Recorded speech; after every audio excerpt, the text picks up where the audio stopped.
आज हम एक बहुत बहुत ही दिलचस्प सवाल पर बात कर रहे हैं। मतलब एक कहानी का वो मोड़ जहां सब कुछ बदल सकता था। हाँ, वो क्या होता अगर वाला सवाल।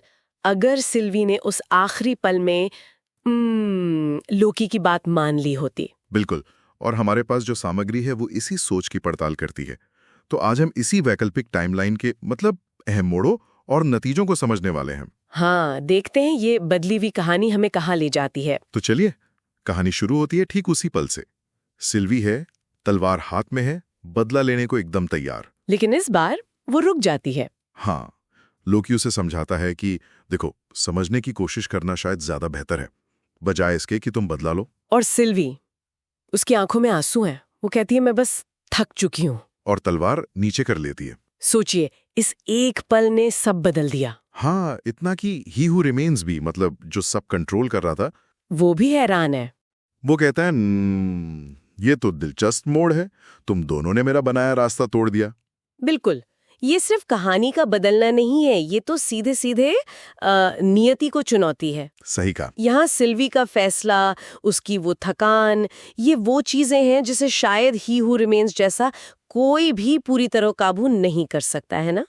मानवीय पहलू। हाँ, ये दिखाता है कि तयशुदा स्क्रिप्ट में भी हमेशा एक अनिश्चितता की गुंजाइश रहती है। और ही हु रिमेन्स का अगला कदम भी कम चौंकाने वाला नहीं है। वो उन्हें सच दिखाने का फैसला करता है। अच्छा, क्या सच? वो एक पुराने टीवीए लूम का होलोग्राम दिखाता है, वही मशीन जो टाइमलाइंस बनाती थी। हाँ हाँ। और बताता है कि ये असली लूम है और ये नाकाम हो रहा है, मतलब बिखर रहा है। ओह। वो कहता है मुझे खुद नहीं पता इसे ठीक कैसे करना है, पर मैं चाहूंगा कि तुम दोनों ये गुत्थी सुलझाओ। मतलब एक और चाल। फौरन लोकी और सिल्वी समझ जाते हैं ये एक नया खेल है जिसमें उन्हें फंसाया जा रहा है। और ये चुनौती तो पहले से भी ज्यादा मुश्किल लग रही है।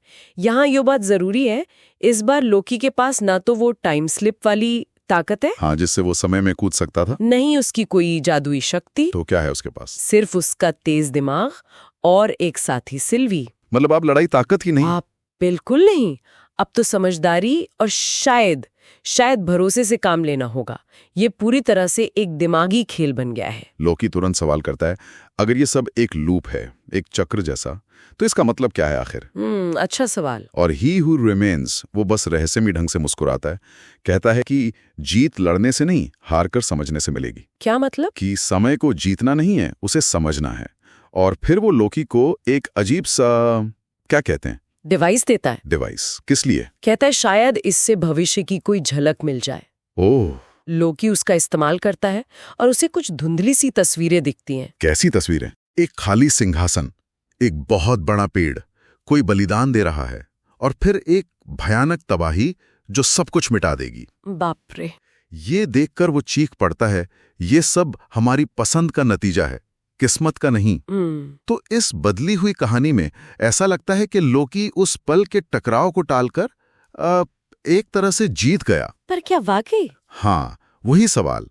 ही हु रिमेन्स के वो आखिरी शब्द याद है ना, जल्द मिलेंगे, और फिर स्क्रीन धुंधली हो जाती है। यही तो सबसे बड़ा सवाल है जो ये कहानी छोड़ जाती है।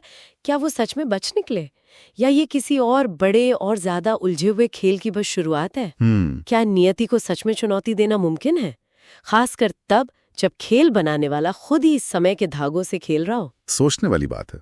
हाँ, सोचने वाली बात यह है कि शायद असली खेल, असली कहानी तो अब शुरू हुई है, उस टकराव के टल जाने के बाद।